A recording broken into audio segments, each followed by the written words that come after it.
seeded, poison sown, razor barbs of sharp unseen, false prophets will convene, flavouring their plastic vaccine.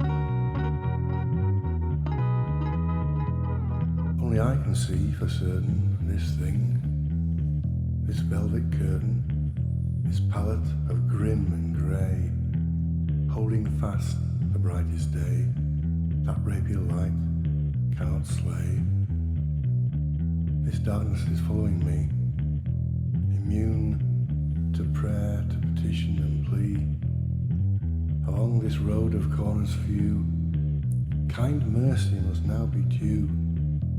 So dress your best and take a pew.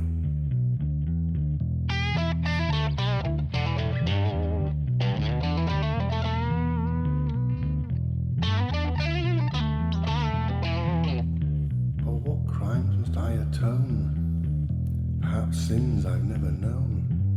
This darkness chivies my heel with Gothic churchyard peal of bells and blood, my fate to seal.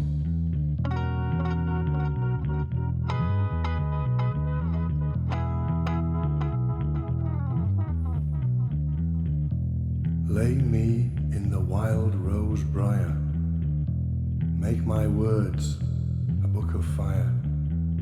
Know those ashes are the key, and so finally all can see the darkness following me.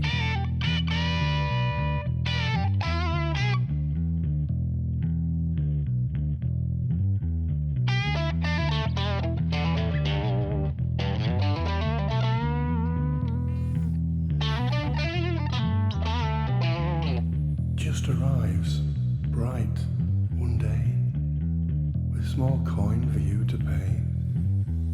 This is life, this travelling fair, so hold tight and read your prayer till all the gaudy lights are out, strewn and scattered about,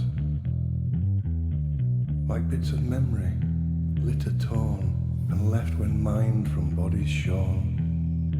Nothing remains of your space as life moves on to some other place.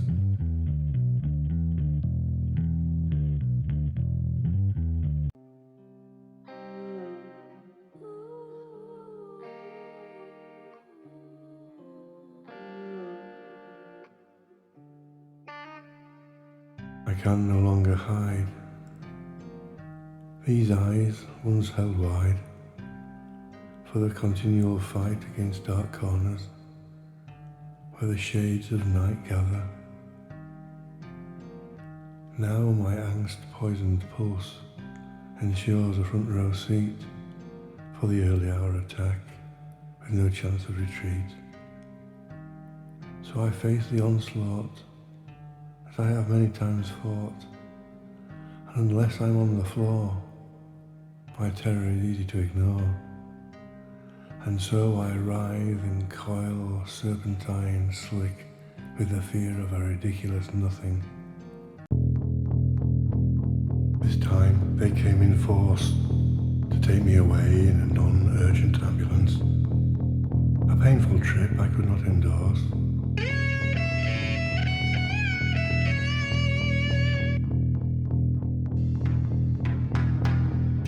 Yet I was grateful for their carry from the floor where I lay, rigid and inert, eyes sodden to overfill and run as I caught the hurt I'd become to wife and children.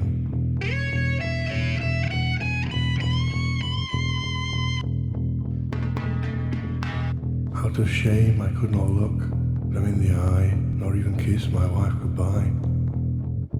Perverse and contrary I frowned, as I once more was raised from the ground and taken away in a non-urgent ambulance.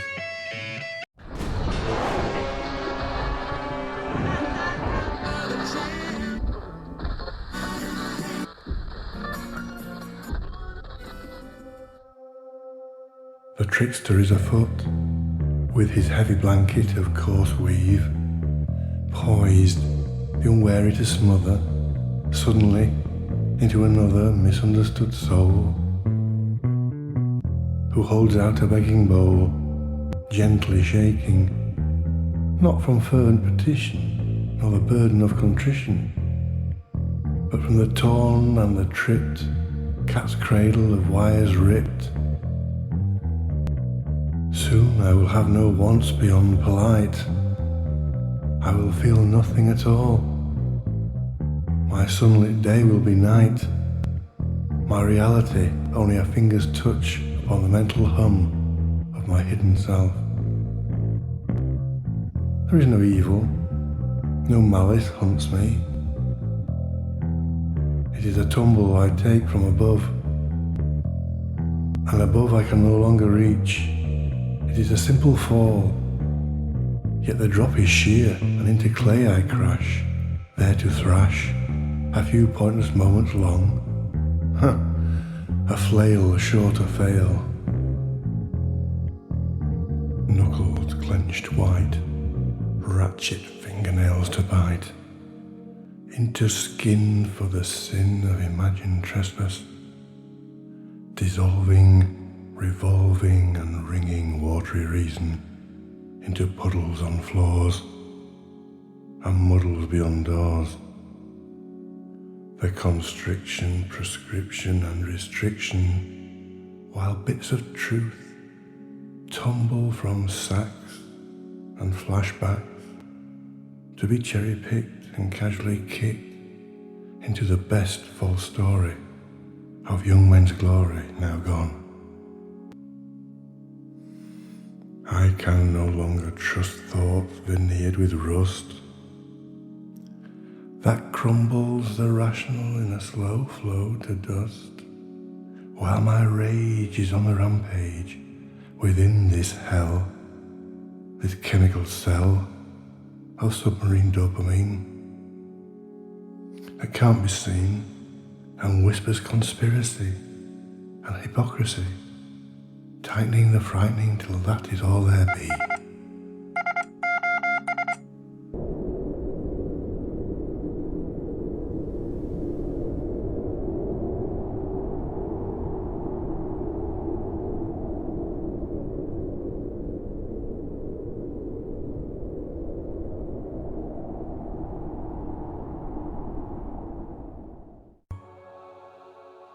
In the darkness of nights, I am wakeful in lives lost.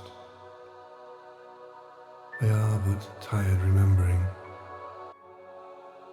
Only shapes, indents of me remain in many worlds. I cannot lose my way like you can, and I used to. When the wanderings in the sleep sharpen into potential, all of and around me is absurd, peculiar, a peg that fits no holes. This lonely is mine alone, lest others be bound as I am, ever awake, even in sleep.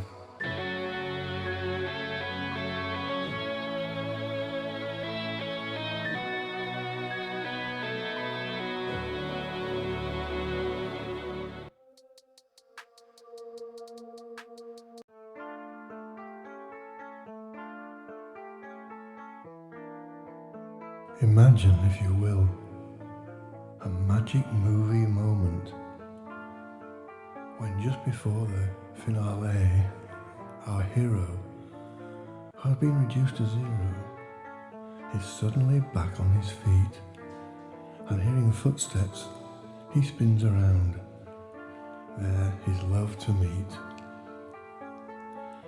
It is as if 1,000 lanterns ascend together, only to meet as a miniature sun, a supernova that fuses their love on the ether.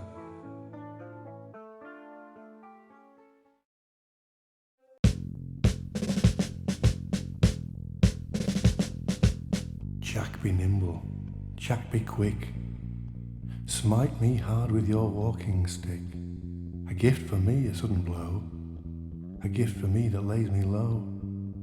and unto sleep I long to know. They come out of the darkness, these beasts of burden, by chessboard bureaucracy bidden to work the night and fog of runic empire. Beware the snipers in diapers, their old man disguise of clever melded lies is designed to confuse, to fool, and my pistol-shot profanity from here on the ground, it's no match for a high-velocity round. See the tepid layers of sky cleaved by migrant blade above the cuss and cackle of tyrant birds winter raid. They will not let me sleep, but I know well the airs of solitude and silence sheer, as I, a twisted figurine, stare wide-eyed into the blackest clear of the night unseen. You see, I've but few tears left, and only cry in the rain, so they will be lost amongst those of the sky, and quietly fall onto earth, where they'll do some good, rather than staining my cheek with nothing that matters.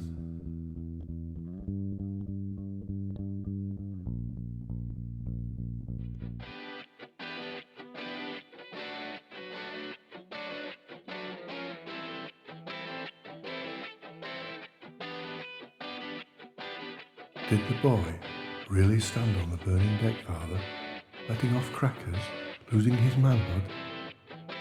He should have known 2 wrongs don't make a right, that out of mind, out of sight. I wonder if bad workmen lay in their tools, and how many kings been surrounded by fools.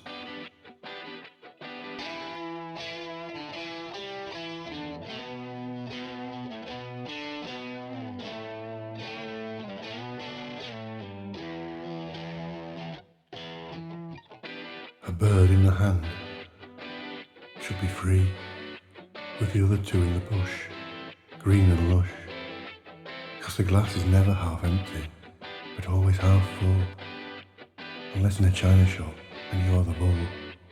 You see, lad, if you don't ask, you don't get, and when it rains, you just get wet.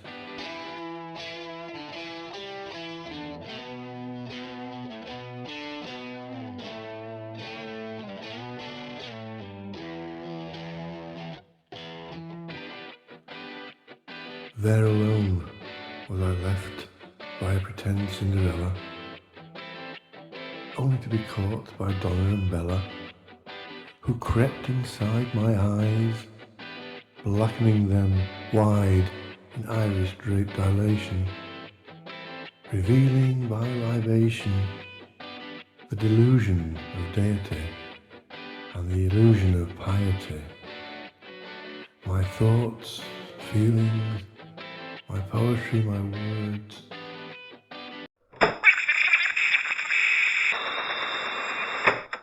Was when we look at this journey, it actually began early on when we were born. And it's a journey that has many markers. We're born, we learn to walk, we ride a bike, we go to school, we get a car, we graduate.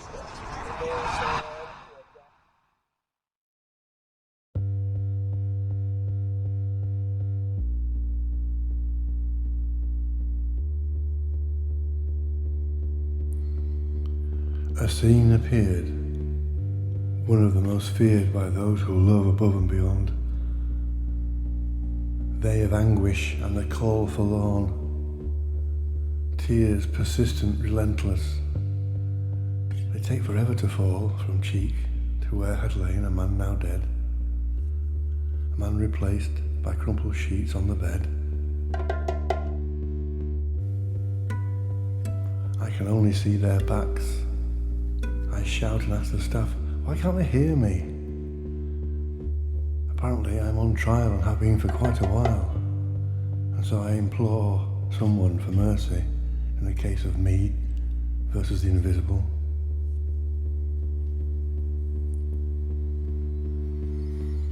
The weeping of a grown man adds sheen to the awkward vibe, but the audience shuffle and fidget still, while a kind lady asks her husband to do something.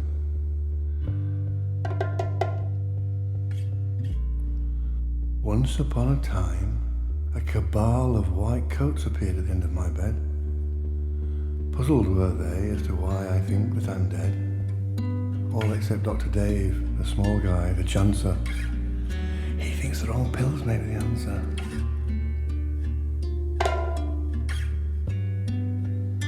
Whip, crack and flash scored the dark about, milking the scant light with the cotton white billows, not of sail and squall, but of a gentle man shaking out sheets with the fervour of angry seas,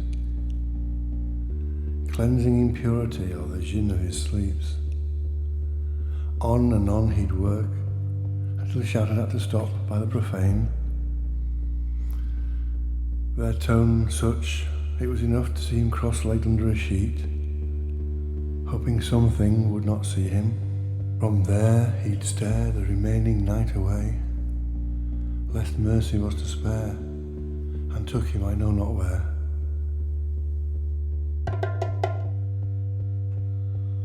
Some uniforms wear fat faces, and see not patients but cases, while others set night corridors alight, and hoover heartbreak on sight. I'm scared of this place. Here people stand around me, silent, yet they talk of strange things. My perception, my awareness, entire rooms are teased into distortion.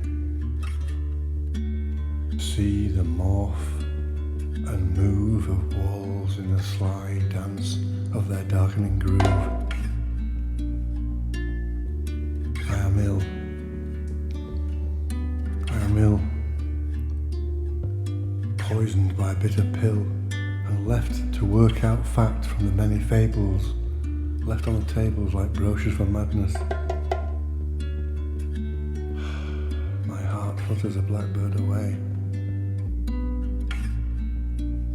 I chuckle. It's a slow day in La La Land.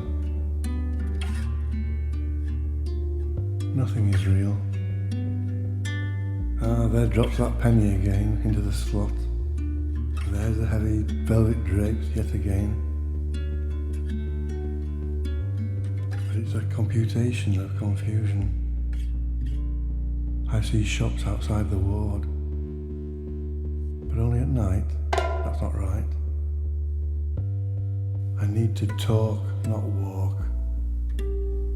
But my pleas on bended knees for calmer seas fell on deaf ears, and bring fresh fears of the wily master, the plausible one, who inks his way onto face and mind, a truth acid map of all you'll ever need to know, and all you'll ever need to not know, and therein lies the puzzle. Therein lies the puzzle.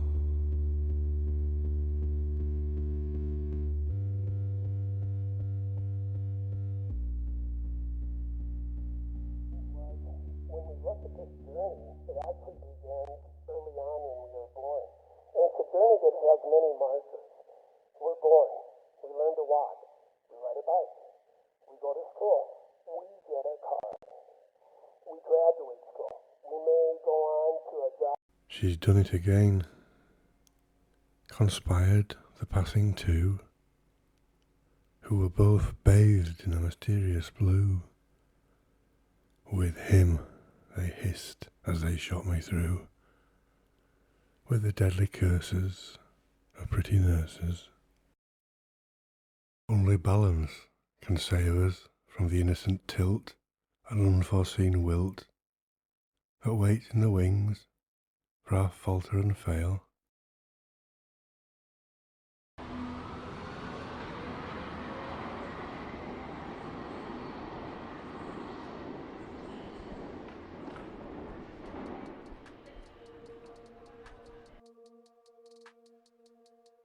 My brother-in-law built a train that brings the dead.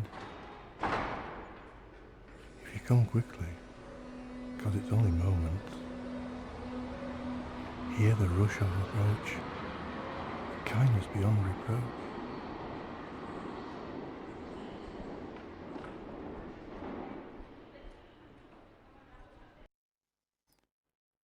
There came a sob, a keen of chilling note and shock, of one sat bemused, holding a sock, his leg resting on an imaginary block. He doesn't know her. Perhaps their 30 years as one, or too many walks in the sun, have worn his memory away.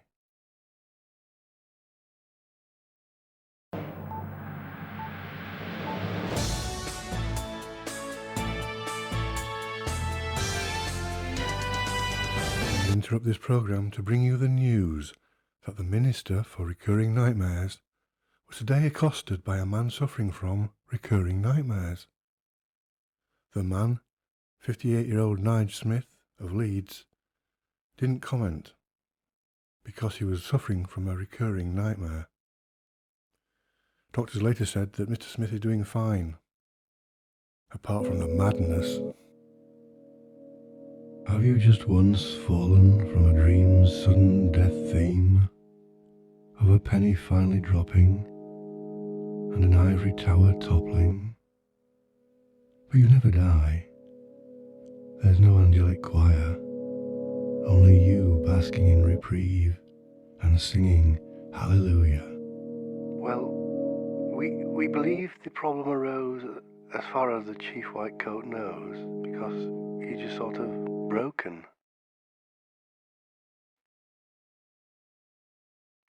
Am I a toy, or depravity's fool? My skin scored at will and want of vampire cruel. Deep the seed of laughter's jab, its dignity bleed and callous stab, gorged as feed, stolen my reign, and the unseen of things close, the quiet keen of naked pain, and that which could have been.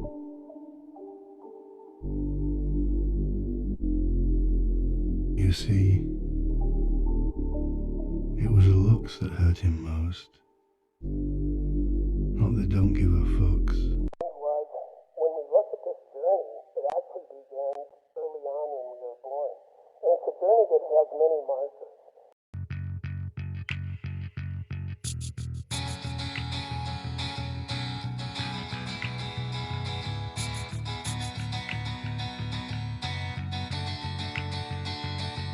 Then swung the weathered vane on its arc, and out over the slate and stones towards the laburnum gate, shedding verdigris powder. Not enough for it to sparkle, but plenty to leave a forged arrow, catch anew the golden light of summer.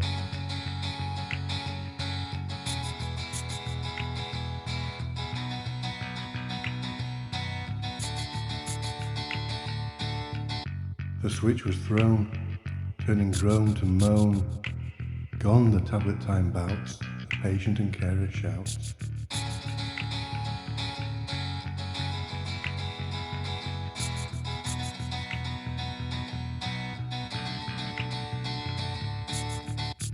There was no sudden jolt, just a mind in revolt that said it would not go quietly, nor would it rage. It was the death knell, not of the man who fell, but of the silent ones and their greenish sons.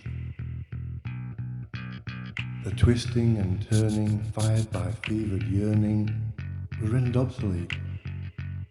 In this cathedral of concrete, as I pulled myself so slowly from under the impossible, the fake, clearing the debris, the lingering tripwires and traps of a shattered mind. Runes drew or grew about me in the wax and wane tango of an agonist disturbed. Random care lay upon only one pair of hands, leaving me adrift in a firestorm of plural, neural mayhem. I dropped, not raised my anchor, to snag, drag and tether me fast with a rope of woven words. This length of sayings, stories and poems was my certitude, my truth, my salvation.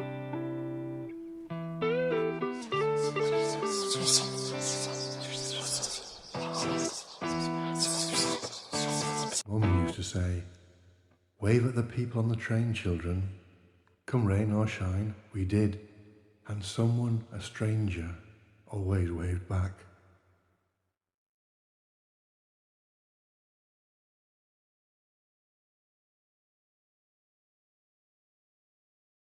When I have aged too far, and I am bound to the youth of others, when my eyes are of wintered glass, your world sharp no more, I shall see still the much and the many that cannot be hidden by opacity.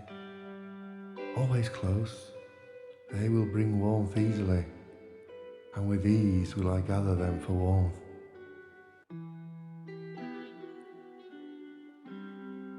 These things will fill my ease, my hours, my time left on the clock. Sayings, sounds and words will swarm like the starling flock. Each a trigger, a time tattoo, a hand in the night. And if I wake not of flesh but chrome, like frozen reflected light, with them to my past I will roam, wide-eyed, not from the cards I've been dealt, but for the kindness of strangers that I felt.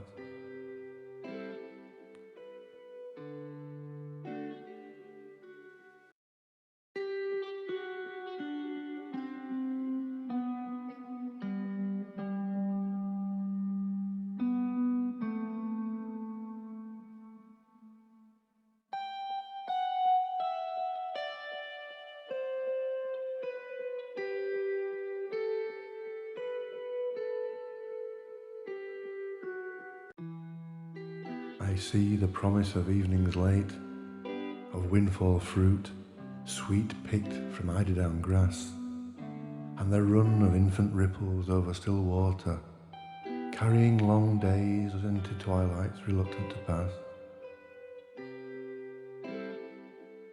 I see those days when the air is like sips of mint, and twigs have the delicate frost that smooths gnarled bark to precious, until the sun melts their budding free. And those rare balmy tea-light evenings, patios decorated with voices known, laughing against the night as if sleep has been cured.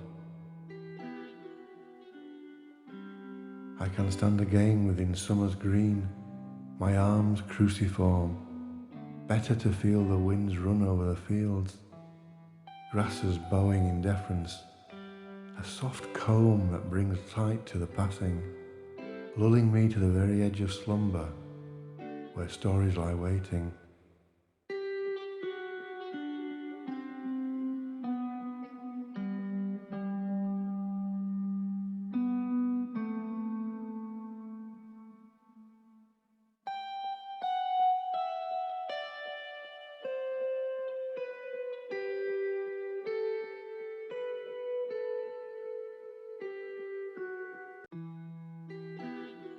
There are so many happy days above the ordinary, and yet it is to the common and not the peculiar that I choose to go.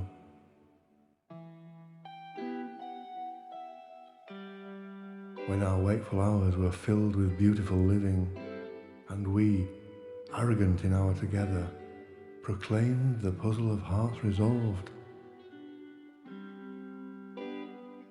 My father, speaking of his life as a child, his eyes dripping sea and rain from long ago, staring at places lost to all but him, and tumbling age as if it had no rule, and the smile that appeared, escaped from time's keep, a flash of the boy he had once been.